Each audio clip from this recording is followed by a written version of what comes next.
Math में हम क्षेत्रफिति से संबंधित अर्थात मेंसुरेशन से संबंधित कुछ क्वेश्चंस की रिवाइज जो है पिछले कुछ दिनों से कर रहे हैं या 2-3 वीडियो से कर रहे होंगे। उसमें एक देख रहा हूं कुछ हम लोगों की गलतीवश एक घना नहीं बल्कि वो प्रिज्म और पिरामिड से संबंधित जो वीडियो हो डिलीट हो गया है। उसको भी कभी चढ़ा दिया जाएगा, लेकिन अभी प्रैक्टिस चल रहा है और उसी में आगे बढ़ते हुए शुरू करते हैं। आज जैसा देख रहे होंगे बोर्ड पर क्वेश्चन नंबर 1। एक पाइप के आंतरिक व्यास के अनुप्रस्थ काट का क्षेत्रफल 100 सेंटीमीटर है, 100 वर्ग सेंटीमीटर है। तो उस पाइप के 10 मीटर, वहां सेंटीमीटर स्क्वायर में दिया है, और 10 मीटर की लंबाई में कितना पानी समाएगा। कितना पानी किसी चीज में समाएगा मतलब उसकी कैपेसिटी ही निकालना है, मतलब आयतन ही निकालना है। किसका है? पाइप का आयतन। पाइप का आयतन जो होता है मतलब बेलन का आयतन। बेलन का आयतन क्या होता है? Pi r square h. Pi r square क्या है? ये क्षेत्रफल है इसका, आधार का हो गया, अनुप्रस्थ का क्षेत्रफल हो गया pi r square. Pi r square दिया है कितना? 100 दिया है। और ये कितना हो गया? जबकि 10 मीटर लंबाई है और सेंटीमीटर में था। 10 मीटर को सेंटीमीटर में बनाएंगे तो कितना? 10 मीटर को सेंटीमीटर में बढ़ाने के लिए 2 जीरो और बढ़ाएंगे। यही हो गया है। इतना आयतन में पानी आएगा, लेकिन किसने बताया है उसको? लीटर में बनाना है। तो लीटर में बदलने के लिए क्या करेंगे? इसमें 1000 का भागा देंगे। वर्ग सेंटीमीटर वाले में घन सेंटीमीटर की आयतन हो जाएगा, उसमें जब लीटर में बनाना होगा तो 1000 का भागा दे देंगे। और ये कट गया, आपका कितना बच गया? 100 है ना। आंसर है आपका 100 लीटर। आगे देखें क्वेश्चन नंबर 2। किसी लंबवृत्तीय बेलन के आधार की त्रिज्या 4 सेंटीमीटर, ऊंचाई 3 सेंटीमीटर है। इस ठोस को पिघलाकर 2 सेंटीमीटर त्रिज्या और 1.5 सेंटीमीटर समान ऊंचाई के लंबवृत्तीय ठोस बेलन ही बनाए जाने हैं। कितने बनेंगे? जब बेलन ही बनाया जाना है तो जो बड़ा वाला बेलन है उसमें से छोटे छोटे बेलन बनाने हैं। कितने बनेंगे? इसके लिए सीधी सीधी बात है कि बड़े बेलन के आयतन में हमें छोटे बेलन के आयतन का भागा दे देना है। बस यही काम कर देना है। बेलन का आयतन पाई आर स्क्वायर एच होता है, तो पाई आर, इसमें तो पाई दोनों में कट ही जाएगा, फिर भी लिख दे रहा हूं पाई आर का स्क्वायर। पहले में आर कितना था बोलते जाना है, तो 16 हो गया। और ऊंचाई कितना था पहले वाले? 3। और दूसरे वाले में जो कि छोटे छोटे बनाए जाने हैं पाई आर स्क्वायर, इसका आर कितना है? 2। ठीक है, तो 4 हो जाएगा। और एच इसका कितना है? 3/2 का मतलब है 9/5। पहले से बताना था कुछ नहीं, 3/2 ही छोड़ देना है। इसी को हल कर देना है। कितना आगे हल करने पर? क्लियर करो। 8। ये आंसर हो गया 8 उसमें। फिर से क्वेश्चन नंबर 3 सेंटीमीटर त्रिज्या तथा 7 सेंटीमीटर गहराई वाले कुएं खोदने में 30 रुपए प्रति घन मीटर की दर से कितना व्यय होगा? प्रति घन मीटर की दर से अगर व्यय बताना है हमें तो क्या करेंगे? पहले आयतन निकाल लेंगे और फिर इसके बाद 30 का गुणा कर देना है। कुएं का मतलब क्या है? बेलन, मतलब बेलन का आयतन। पाई आर का स्क्वायर, आर कितना है? इसका स्क्वायर 9 और एच कितना है? 7 है, बोलते जाना है 7 है। पाई आर स्क्वायर एच हो गया। इसमें किसका गुणा करना है? 30। ये 30 रुपया का ये क्या था? दर था। और ये बेलन का आयतन हो गया। मिट्टी निकालना है, इस दर से लगा दिया गया। इसी को हल कर देंगे। पाई के ऊपर 22/7 रख देते हैं, हो गया। कितना आएगा? ठीक, 5940 रुपीज। ये आपका आंसर आएगा। मतलब आयतन में दर का गुणा कर देना है। इसके बाद क्वेश्चन नंबर 4। यदि किसी बेलन की त्रिज्या को दोगुना तथा ऊंचाई को आधा कर दिया जाए तो राशि जो अपरिवर्तित रह जाएगी। बेलन की ऊंचाई को दोगुना और त्रिज्या को आधा करना है तो उसका त्रिज्या को दोगुना और ऊंचाई को आधा कर देना है। कोई बात नहीं। तो कौन सी राशि? आयतन उसका अपरिवर्तित रहेगा, वक्र पृष्ठ अपरिवर्तित रहेगा, या फिर संपूर्ण पृष्ठ का क्षेत्रफल अपरिवर्तित रहेगा? इनमें से कोई नहीं, ये विकल्प है। कौन सा रहेगा इसमें? वक्र पृष्ठ। इसलिए कि अगर आप देखें तीनों सूत्रों को तो वक्र पृष्ठ का क्षेत्रफल होता है 2 पाई आर एच। अगर आप आयतन का जाते, बेलन का आयतन, तो पाई आर का स्क्वायर एच। अगर आप संपूर्ण पृष्ठ का जाते तो क्या होता है? पाई 2 पाई आर कोष्ठ में एच प्लस आर। अगर आप इसको गुणा भी कर देते हैं तो 2 pi r h plus r square. यहाँ पर आपको देखने वाली बात है कि यही एक ऐसा है जिसमें कि आप रख देते हैं, एक को दोगुना कर देंगे या एक को आधा कर देंगे तो कट जाएगा। त्रिज्या का दोगुना कर रहा है, तो अगर त्रिज्या को दोगुना कर दूंगा, इसके आधा कर दूंगा, तो फिर से कट गया। और यहाँ पर जाकर के वही बात फिर से बैठ रहा है, मतलब अपरिवर्तित हो रहा है। क्या वक्र पृष्ठ अपरिवर्तित हो रहा है, बाकी किसी में रखेंगे तो वो अपरिवर्तित नहीं परिवर्तित हो जाएगा। इसलिए आपका आंसर हो गया वक्र पृष्ठ। क्वेश्चन नंबर 5, 10 सेंटीमीटर त्रिज्या वाले ठोस गोले से 1 सेंटीमीटर त्रिज्या वाली कितनी गोलियां बनाई जा सकती हैं? 10 सेंटीमीटर त्रिज्या वाले ठोस गोले से 1 सेंटीमीटर वाली बनाई जाएंगी तो 125 बनाई जाएगी। क्यों? गोलियां ही ना, 10 सेंटीमीटर त्रिज्या था उसका, तो 1000 बनाई जाएंगी। अगर यही व्यास होता तो 125 होती। अब क्या तुरंत कैसे लग जा रहा है कि अगर 10 सेंटीमीटर त्रिज्या है, अगर सभी आप लगाएंगे तो क्या करेंगे? 4/3 पाई आर क्यूब, यही लगाते हैं। 10 का क्यूब करेंगे तो क्या हो जाएगा? 1000 हो गया ये। और इसमें फिर भी यही करेंगे, 4/3 पाई आर क्यूब, 1 का क्यूब ये लगाएंगे तो ये तो कट ही जाएगा हमेशा, इसलिए इसको हम लेते नहीं है। अब 1 का क्यूब 1 ही हो गया, 1 का क्यूब ये 1 ही हो गया ये आपका, यहाँ पर 1 ही आएगा, 1000 हो गया आपका। यही बस लगा दिया जाता है क्योंकि ये जो है कट जाएगा, यहाँ पर उसका कोई वैल्यू नहीं है। इसके बाद क्वेश्चन नंबर 6 देखते हैं। किसी गोले और लंबवृत्तीय बेलन की त्रिज्या समान है और 4 सेंटीमीटर है। यदि उनके आयतन भी बराबर है तो बेलन की ऊंचाई कितनी होगी? आयतन दोनों के बराबर है, त्रिज्याएं भी 4-4 है, बेलन की ऊंचाई पूछ रहा है तो दोनों के आयतन बराबर कर दे रहा हूं। अगर गोले का आयतन पहले दिया है तो 4/3 पाई आर क्यूब हो जाता है। पाई आर का क्यूब कितना हो गया है? 64। 4 है आर, तो इसका 64 हो गया। और अगर बेलन का आयतन कर रहा हूं तो पाई आर का स्क्वायर, आर का स्क्वायर कितना हो गया? 64, 16 हो गया ना। आर का स्क्वायर आर सारी है तो 16 हो गया।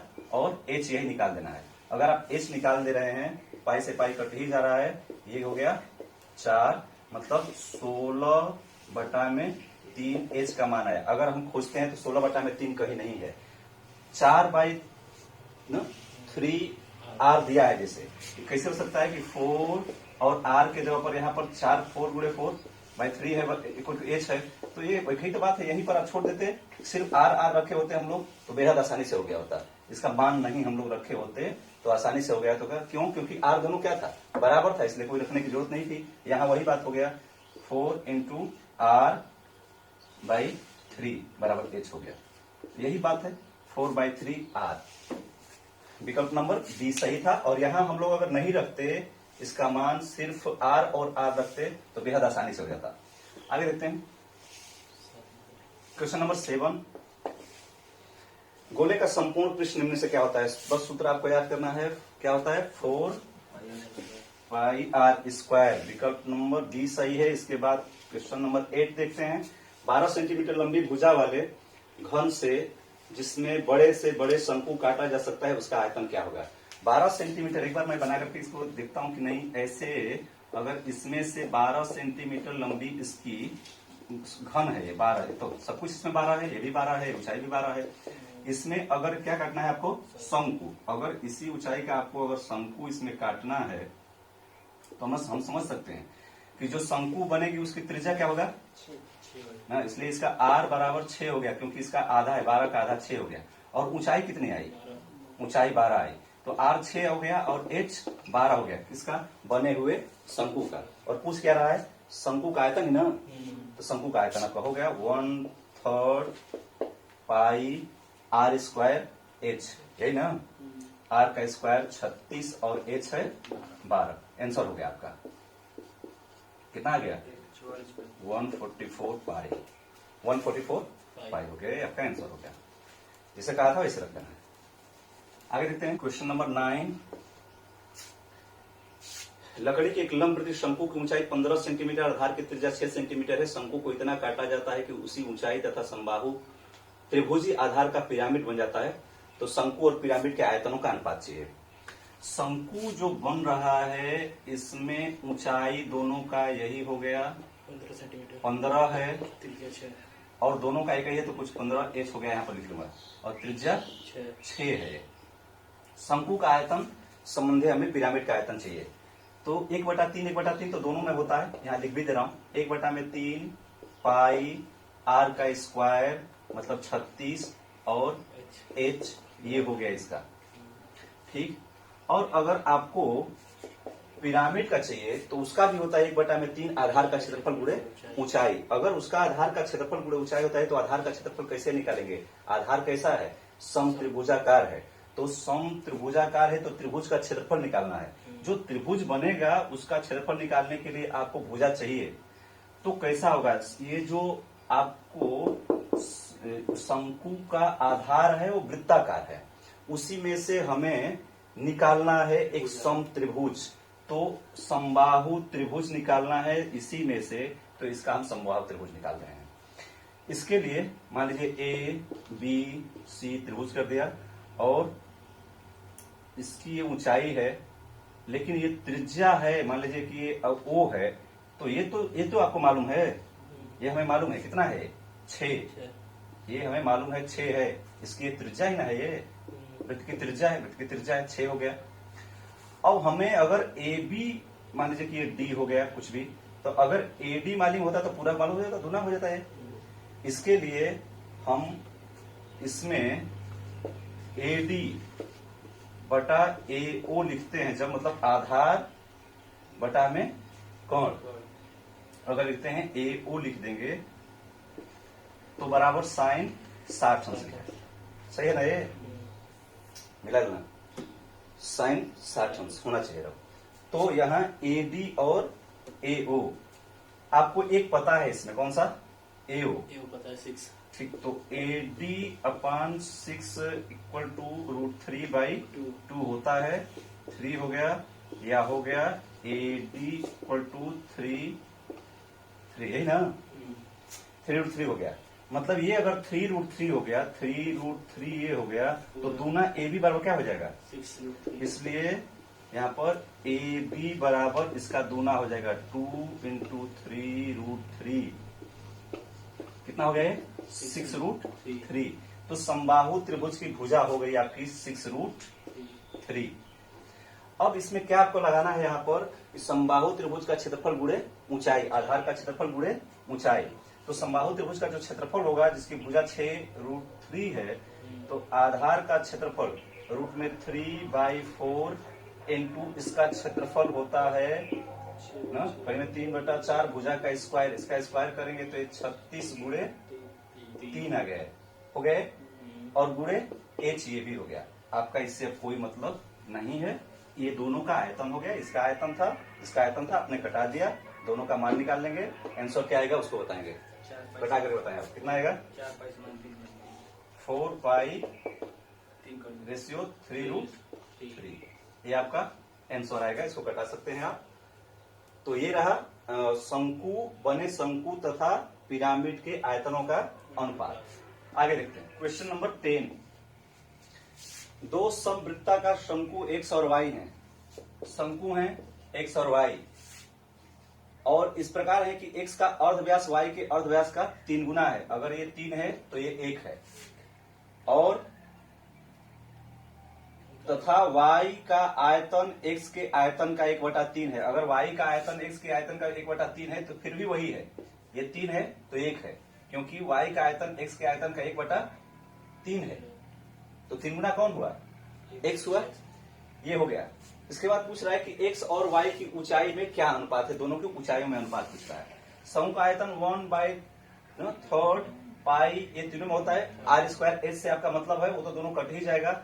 r²h, इसका r² 9h1, और क्या इसमें कर रहा है? ठीक, ऊंचाइयों का अनुपात बताना है, तो ये r का स्क्वायर और ऊंचाइयों का अनुपात बताना है, तो इसका h जो है वो 3 था, 3 था इसका ना, 3 गुना इसका। एक क्या था? ये r था दोनों का, ये क्या था? h था दोनों का। आयतन है तो क्या पूछ रहा है? आयतन का अनुपात ही ना, क्या पूछ रहा है नीचे? ऊंचाइयों में अनुपात पूछ रहा है। ठीक है, तो ऊंचाइयों में अनुपात पूछ रहा है, तो इसको आप आयतन दिया हुआ है, ये आयतन आप 3 संबंधे 1 करेंगे, h1 करेंगे, और इसका 1 हो जाएगा, और ये h2 करेंगे। अब इसका अनुपात आपका हो गया h1/h2 इक्वल टू क्या हो गया? 3 हो गया ना, 1/3। ये आपका आंसर हो गया। 1 संबंधे 3, कौन सा विकल्प है? ए सही है। आगे देखते हैं, विकल्प नंबर ए सही है, देख रहे हैं 1/3। Question number 11।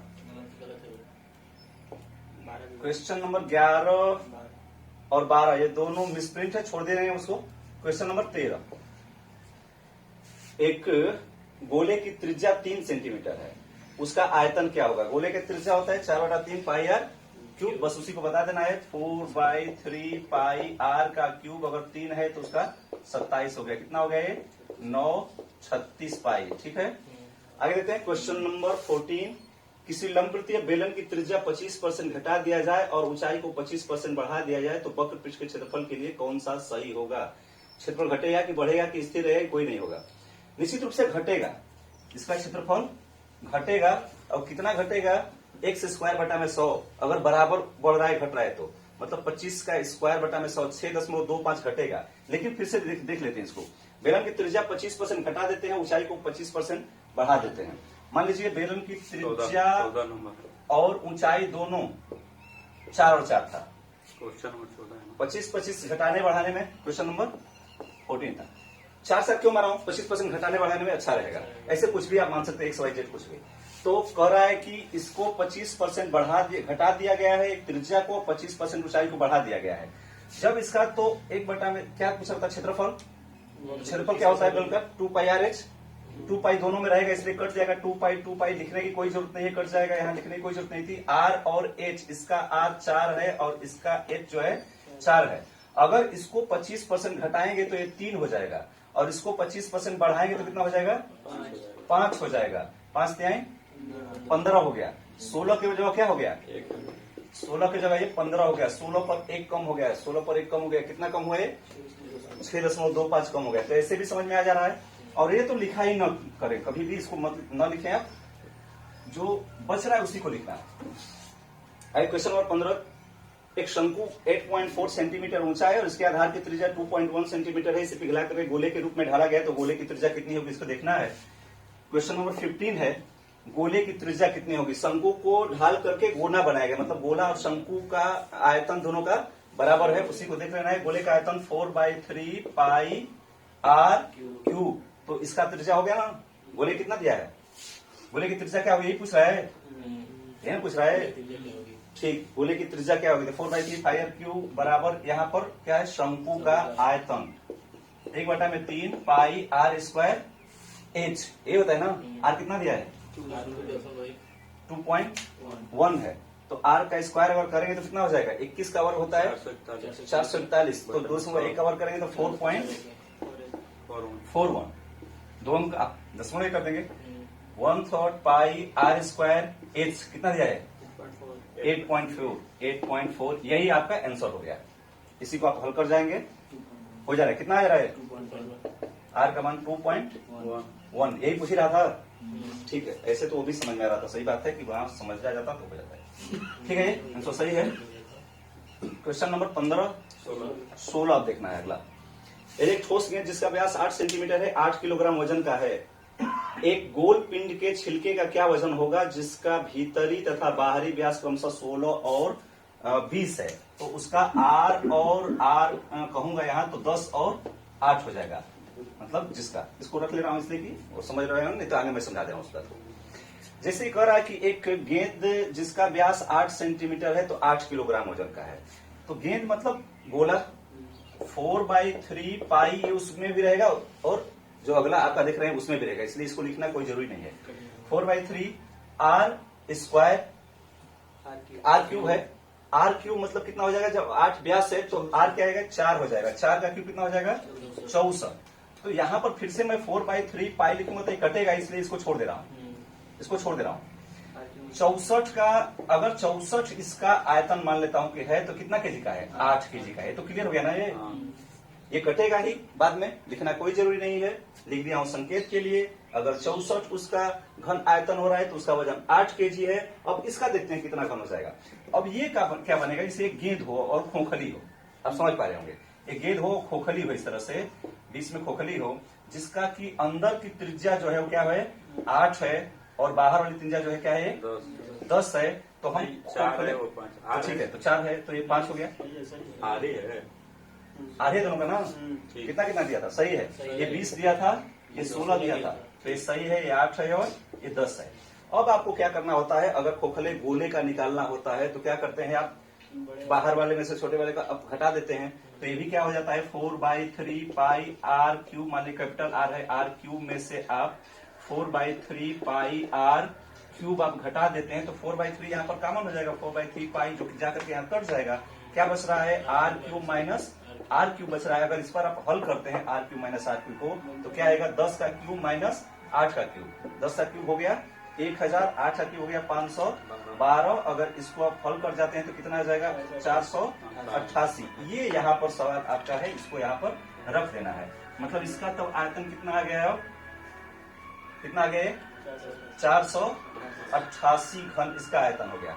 अगर 64 8 केजी के बराबर 64 है या 64 बराबर 8 केजी है, अगर 64 बराबर 8 केजी है तो 488 बराबर कितना हो गया 8 बटा में 64 और गुणे 488, ये आपका आंसर होगा। कितना हो जाएगा ये 61 केजी आपका आंसर है।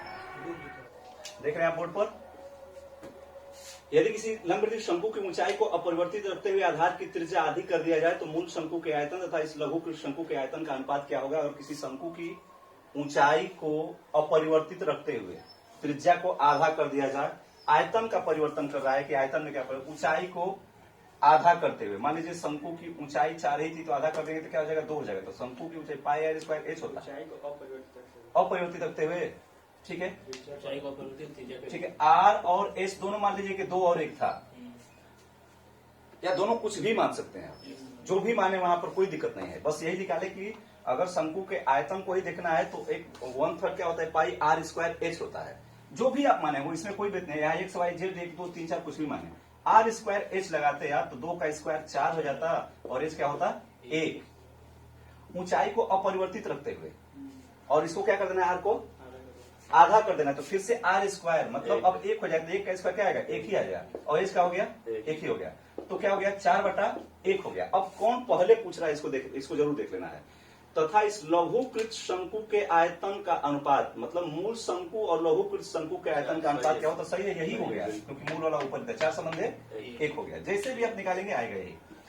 आगे देखते हैं क्वेश्चन नंबर 18। यदि किसी लंबवृत्तीय शंकु की त्रिज्या और ऊंचाई दोनों को ही दोगुना कर दिया जाए तो ठोस घन के जो नए वाला है और पहले वाला इसका क्या अनुपात होगा, दोनों को दोगुना कर दिया जाए तो क्या हो जाएगा 8 गुना हो जाएगा। क्यों, आर का तो आर है और एच है, अब इसको 2 इसको भी 2 अगर मानते हैं या 1 2 कुछ भी मानते हैं, दोनों को 2 गुना कर दिया तो ये क्या हो गया 4 और ये क्या हो गया ये भी 4 हो गया, ठीक 4 के 16 और यहाँ पर उससे कट जाएगा 8 गुना हो जाएगा। अगर 1 1 भी आप मानते 1 और 1 मानते तो आर स्क्वायर एच इसका कितना 1 ही रहता, लेकिन अब फिर अगर 2 गुना इसको करते आप तो ये 2 हो जाता ये भी 2 हो जाता, तो आर स्क्वायर 2 का स्क्वायर ये 4 हो जाता और ये इंटू 2 ही ना, क्यों ये तो 1 का एच ही होता है क्योंकि स्क्वायर में नहीं रहता तो 2 ही हो गया, 1/8 हो गया, मतलब 1 संबंध 8 ये आपका आंसर आता है। जैसे भी आप निकालेंगे और सोचने से ही लग जाता है ये सब। अगर अभी एक स्टेज आप आगे बढ़ करके लगा रहे हैं क्वेश्चंस को, एक स्टेज आप पढ़ चुके हैं, मतलब जो इस तैयारी के मामले में आप उस स्टेज को प्राप्त करते हैं जिसको आधार नहीं कहा जा सकता, तो हमारे लिए गुंजाइश नहीं बनती है कि हम पूरा इसको लगाएं। अगर पूरा लगाएंगे तो समय निश्चित रूप से जाया होगा, जो कि आज के डेट के लिए ठीक नहीं है। आगे देखते हैं 8 संबंध 1 होगा, इधर पूछ रहा है, ठीक है पूछा जैसे पूछा था वैसे ही जवाब देंगे। क्वेश्चन नंबर 19 है, क्लियर कर लिया। समान आधार तथा समान ऊंचाई के लंबवृत्तीय बेलन और लंबवृत्तीय शंकु के आयतनों का क्या अनुपात होगा। आप जानते हैं, बिना मतलब इसका ही लगा सकते हैं आप। शुरू में ही आपको बताया गया था कि एक बेलन में समान आधार और समान ऊंचाई का कितने शंकु बनेंगे 3। तो पूछ रहा है कि आयतनों का क्या अनुपात होगा। अगर बेलन पहले दिया है तो 3 संबंध 1 का अनुपात होगा।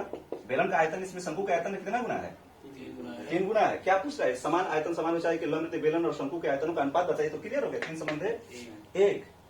जब आप बेस पढ़े हैं तो कोई जरूरत नहीं लगाने की, और इसी तरह से लगाना भी पड़ेगा समय बचाने के लिए। Question number 20। 12 सेंटीमीटर व्यास की एक वृत्तीय बेलन जल से मतलब अंशतः भरा हुआ है और उसमें 6 सेंटीमीटर व्यास का एक गोला पूर्णतः डुबो दिया जाता है, तो बेलन में जल की सतह कितनी ऊपर उठेगी। एक बार इस क्वेश्चन को मतलब बना दे रहा हूं कि क्या करना पड़ता है कि दोनों तरफ आयतन को बराबर करना रहना पड़ता है कि जो उठा हुआ उसका आयतन है कितना उठेगा ऊपर, उस डाले गए गोले के बराबर है। एक बार इसको आप देखते हैं पहले इसे। मान लीजिए ये किसमें था, इसमें अंशतः जल भरा था, यहां तक इसमें जल भरा था। एक गोला जब इसमें आप ऊपर से डालेंगे, एक गोला यहां पर जब एक गोला आप इसमें डालेंगे तो ये क्या होगा, एच क्या होगा, ये तो थोड़ा बढ़ेगा ना। यही जो एच है पहले से, मतलब एच प्लस 1 बढ़ जाएगा, एच प्लस जितना एक्स बढ़ जाएगा, मतलब जो बढ़ा हुआ है उसी के बराबर बढ़ेगा। कितना बढ़ेगा, इस गोले द्वारा हटाए गए जल के आयतन के बराबर ऊपर बढ़े हुए जल का आयतन होगा। सीधी सीधी बात है। इसलिए इन दोनों के आयतन को क्या करते हैं, बराबर कर देते हैं। तो पहले क्या दिया है, पहले बेलन दिया है, बेलन का आयतन पाई आर का स्क्वायर, आर कितना होगा 6 हो जाएगा, 12 है तो पाई आर स्क्वायर, 6 का स्क्वायर 36, और एस दिया है तब कितना, एस बताना है इसका। चलिए वही ऊपर बढ़ेगा उतना ही बताना है, और बराबर हो गया गोले का आयतन 4/3 पाई आर क्यूब, उसका आर दिया है कितना 6, व्यास दिया है डी बराबर 6 था, तो आर हो गया 3 आर क्यूब, मतलब कितना हो गया 27 हो गया। यहाँ पर एच का मान हो गया, कितना लगा दें, इसका मान कितना आएगा 1 है, ये आपका आंसर है। तो इसी थीम पर हम इस तरह के सवाल लगाते हैं कि बढ़ेगा जो आयतन वो पानी का उस गोले के आयतन के बराबर ही बढ़ेगा। क्वेश्चन नंबर 21, शीशे के एक घन का किनारा 22 सेंटीमीटर है, 2 सेंटीमीटर व्यास वाले कितने गोले को इस घन से तैयार किया जा सकता है। शीशे का घन है, उसका किनारा 22 सेंटीमीटर है, मतलब घन का की भुजा जो है 22 है, तो उसी घन से कितने बनेंगे अगर गोले, तो दोनों के आयतन फिर से बराबर हो गए। तो गोले का आयतन क्या हो गया 4/3 पाई आर क्यूब, आर दिया इसका बिल्कुल दिया है, अगर व्यास 2 दिया है तो आर कितना हो गया 1 हो गया, तो 1 का क्यूब 1 ही हो गया, कोई फर्क नहीं पड़ता। और इधर जो घन का आयतन हुआ वो भुजा का घन हुआ, उसकी भुजा कितनी है 22 है, तो 22 का घन हो गया, मतलब 22 गुणे 22। ये हो गया आपका आंसर, यहाँ पर लगा देंगे। 1 का घन तो यहाँ से कोई मतलब है ही नहीं, 1 का घन 1 ही होता है। कितना आ जाएगा ये 25 क्या कितने गोले बनेंगे था, तो भागा दे देना है इसमें, इसका भागा दे दीजिए, संख्या बस निकाल लीजिए, ठीक है यही बात है। इधर ले जाएंगे भागा होगा, कितना आएगा यार 2541 आपका आंसर आएगा, लेकर भागा दे देंगे। फिर से आते हैं क्वेश्चन नंबर 22, लास्ट सवाल आएगा, ज्यादा लंबा हो जाएगा। शीशे के घन का किनारा 22, इसे नीचे है, किसी लंब प्रिज्म का आधार त्रिभुज हो तो उसके फलकों की संख्या कितनी होगी। कुछ नहीं है इसमें, लंब प्रिज्म का आधार त्रिभुज हो, मान लीजिए एक त्रिभुजाकार ये प्रिज्म हो गया, ऐसे प्रिज्म है जिसका आधार त्रिभुजाकार है। अगर प्रिज्म ये त्रिभुजाकार आधार वाला है तो इसमें कितने किनारे होंगे, आप सोच सकते हैं कि एक जो फलक होंगी 1 2 और एक इसके पीछे होगी 3, तो ये हो जाएगी ठीक। और त्रिभुजाकार है ना ये, और प्रिज्म है ये, ध्यान रखेंगे कि पिरामिड बना दिया हूं मैं, प्रिज्म है तो इसी का तरह का क्या रहेगा ऊपर भी रहेगा, इसलिए 3 ये और एक नीचे है, एक ऊपर, 5 कितना हो जाएगा 3 2 5 हो जाएगा। ये जो है ऐसे बनाना चाहिए था कि ये जो दोनों तरफ जो है इस तरह से था, दोनों तरफ ऐसे, ये जो है त्रिभुजाकार ऊपर भी था नीचे भी था, इसलिए जो 3 2 5 हो जाएगा, क्योंकि प्रिज्म था पिरामिड नहीं था। बंद करते हैं, फिर से अगले वीडियो में अभी इसी चैप्टर से लिए गए सवाल चलेंगे, जब तक से 4-5 वीडियो और करके कुछ उस लेवल की तैयारी नहीं हो जाती या समझ में नहीं आ जाता, तब तक से ये जारी रहेगा।